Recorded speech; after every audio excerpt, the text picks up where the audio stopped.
Hey there, tech enthusiasts. Welcome back to our channel, where we break down the latest tips and tricks for your favorite tools. Today, we're tackling something that's been bugging a lot of people: those relentless SharePoint notifications.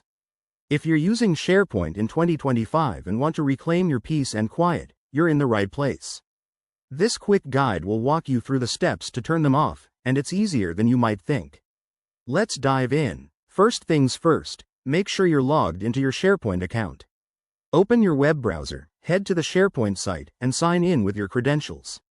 Once you're in, look for the gear icon in the top right corner. That's your settings menu. Click on it to open a drop-down. Next, select Site Settings or User Settings, depending on your version.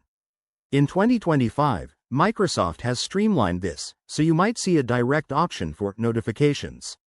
If not, navigate to My Profile, and then Notifications and Alerts.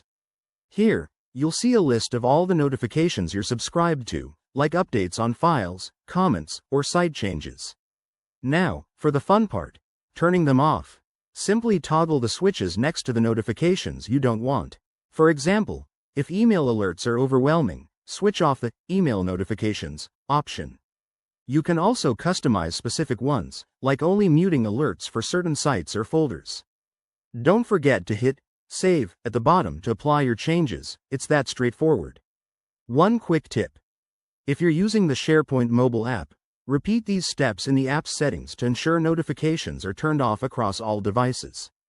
This way, you won't get any surprise pings on your phone.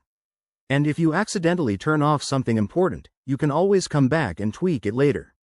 There you have it. You've just mastered turning off SharePoint notifications in 2025. If this helped you, give this video a thumbs up, subscribe for more tech tutorials, and drop a comment below if you have any questions. Thanks for watching, and see you in the next one.